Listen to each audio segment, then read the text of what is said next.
Yeah, the Borg activity has just dropped away to almost nothing in my sector. And I'm not really sure why that is, but while the screens are clear, I'll take a minute and tell you another one of my stories from the classic days of music. Before, I'd been talking about my days with the Billroy Texas Hankies, with Wild Bill and Hank Williams and Roy Rogers and Tex Ritter. And I told you about the problem we had keeping gigs because of the outhouse conundrum. But tonight, someone had asked about Jimi Hendrix and how did he develop his unique, specific guitar performance style. And I happened to be on hand for this, and so I was the right person to ask. I used to play in a little club in Altoona, Pennsylvania. Very nice little place. It wasn't like impressive from the outside. It's not like a Las Vegas place. It's the kind of place when you go in there, you're thinking like, "Oh, this is nice." That kind of. So, I'm playing piano and playing mostly standards, but once in a while I'd slide in one of mine because I wrote some pretty soft rock standards in the old days. A couple of country songs. So back out at the bar, that was at the dining room. Back out in the bar, of course, we had jukebox and pinball machines, the old-fashioned ones, the mechanical ones, not the new digital ones, not the uh, not the video ones, but long before that. And we had a pair of the old the 49er ones, the old I think it was a Bally 49er game, which had a mechanical donkey and a mechanical miner, and if you rolled over the game, you got a high score or something. The donkey would kick by spinning its hind legs around, and the miner's top would spin around to show that he'd been kicked. All very exciting, very old tech. Nickel a game, but we put in a quarter and get 5 plays. So during the breaks, I used to play like hell and, just build up credits. And the owner liked that because then I go back and sit down, and patrons, instead of just like slowly getting sauced, they would come over and they would play the machines, and they'd be able to play. They'd keep them awake a little longer. I could have another beer. It was a good all around. So the Isley brothers came through town, and they weren't playing. They had come through on a break to work up new material, to hire some new band members, to, I guess, have some arguments. Because I'm not sure if you knew the Isley brothers, but one thing that they were very good at besides music was arguing. So why they didn't go into politics, I don't know. So anyway, Jimi Hendrix was playing uh, lead guitar for them at the time, and he really, well, he could have walked out of Champion Jack Dupree's band. I mean, Jimmy really had the talent, and he had the feel. At any rate, I didn't know him at this time, but of course, everybody knew the Isley brothers, and uh, he started coming into the place I was playing because we had those pinball machines and a cigarette machine, a gee dunk out front, and then dining rooms in the back. And in the course of his hanging there during the days when he wasn't doing anything else and playing the pinball machines, he discovered both the fact that there was a dining room in the back and the fact that I was the guy working the dining room playing piano. And I can't remember what it was in those days. I think it was $25. And if you wash dishes, he'd give you another 25. And I can't remember if I was washing dishes in those days or if that guy Bob was washing dishes, because for a while there was a guy Bob drifting through. So anyway, so he came back, Jimi Hendrix came back into the back and heard me play a couple times.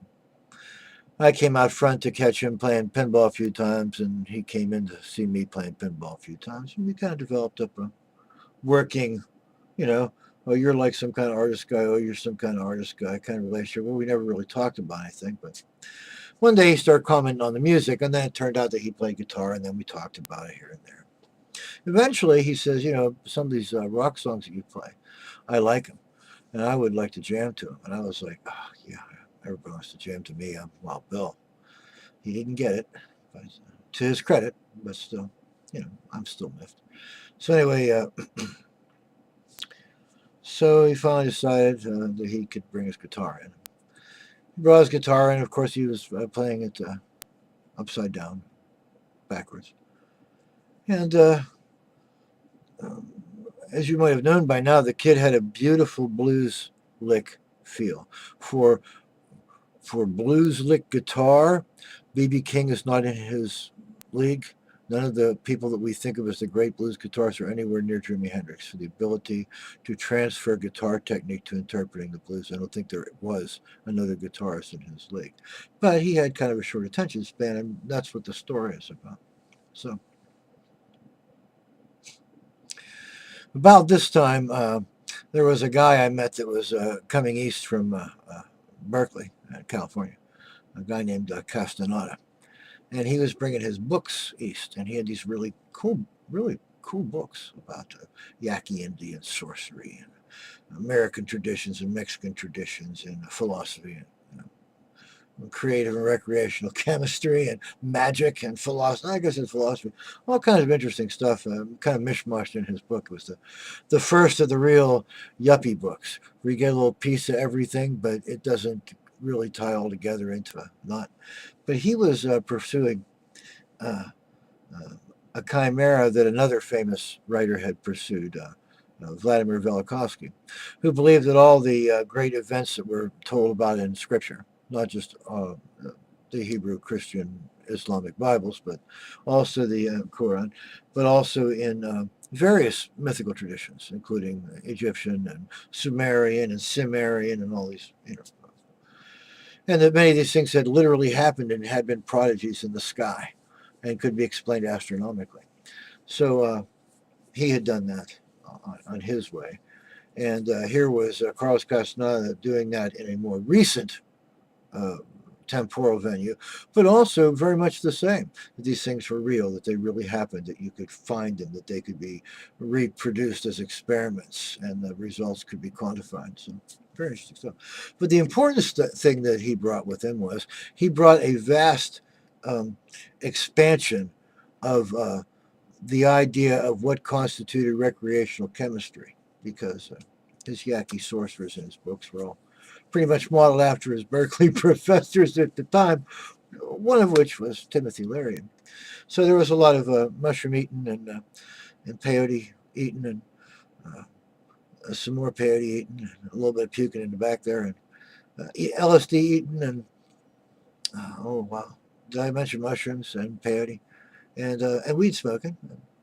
So while this was all going on, this guy Carlos Castaneda, he came east. I guess he was getting pressure from certain citizens groups that they didn't want his kind of people around right at the moment until they realized he was rich, and then they were going to let him back in. So he came through Altoona, and he stopped in the hotel where I was playing, and of course got to know me through it, and figured out from the look of me that I was either an intellectual, a pseudo-intellectual, or a stoner, and he got 2 out of 3 right. So we had a lot of interesting conversations where he argued with me a lot, but you can't argue with me because I'm always right and I never lie.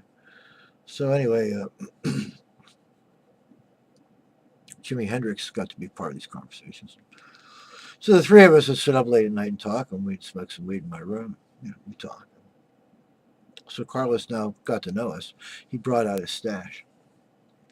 Well, I don't know if you ever saw the movie Americathon with Harvey Korman and John Ritter and Meatball. No, then you're not an American. But it's okay. We forgive you. So anyway, in it, Harvey Korman is an MC, and he shows up in a hotel. He's got this big, heavy suitcase that he carries up himself. He gets up to the top of the stairs, gets into his hotel room, throws the suitcase open, and says, "Come to me, my babies." And he opens it up, and it's pills. Pills, pills, pills, pills. Oh, my little green ones, and these are my pink ones, and these are my robin's eggs. His moment of joy. Yeah. So that's what it was like when Carlos Castaneda opened up his suitcase to Jimi Hendrix and Wild Bill, both of whom had a little experience in smoking at Wacky Week. So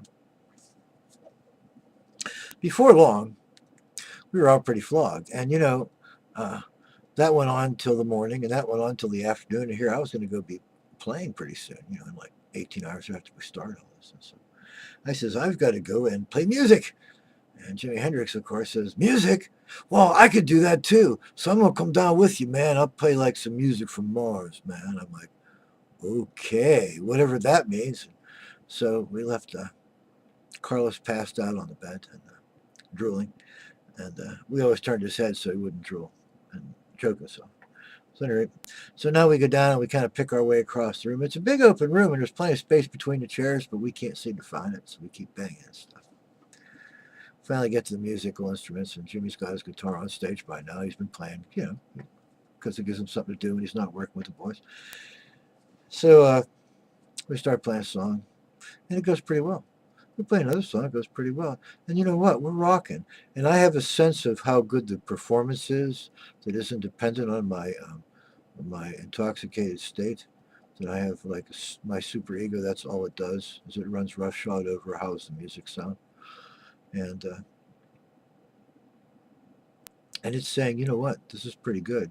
Focus on this, Bill. This is really good stuff. And so I'm playing, having the time of my life, and the people in the place are really enjoying it because they're up for a good rock and roll blues from time to time. We were playing that contemplative stuff in 6. It was nice. Jimmy's playing hell on it. And then suddenly he goes, oh my gosh, Bill, I don't know what to do. I says, what's the matter, Jimmy? He goes, I got spiders all over me, spiders everywhere. So now we're standing very close to each other. So I kind of like look over because, that's red light and blue lights in the ceiling. It's that kind of light. And I'm like, Jimmy, I don't see nothing. And we're still playing. And he and I are talking like my microphone's in front of me and I'm talking this way. And his microphone's in front of him and he's talking this way. So we're not, communicating. So I'm playing, he's playing. He goes, no, there's spiders all over me. I don't know what to do. I says, well, it sounds really good on your guitar, so whatever you're doing, just keep doing that and it'll be okay, because really he was playing marvelous guitar. Really marvelous. And I guess it was that he was freaking out, and that was getting him like unstable. So he was doing what the new fighter planes do. He was like relaxed stability, and his subconscious was taking over, and he was playing brilliantly. He didn't realize it because he was so distracted. This is what we all look for. It's called being in the zone if you're an artist. Okay, so if you're a sports person, you think you have it, but no, that's second wind, which is an endorphin thing. Not the same. You guys just wish you could be as cool as artists. It's okay. We forgive you. So anyway, so finally Jimmy says, I can't do it. I can't. We're only like 30 seconds from the end of the song. If he just like makes it the end of the song, this is wonderful. The patrons are having a great time. We're playing incredibly well, and still in the course of this conversation, since his mind is not involved in his playing, he's playing brilliantly while he's complaining to me. He says, I'm not going to be able to play it. He goes, they're crawling up onto my guitar. I can't get them off my guitar. I says, well, just hold it up behind your head then. I was pretty high. I didn't know. So damned if he didn't pick the guitar up and hold it behind his head and start playing like crazy like that.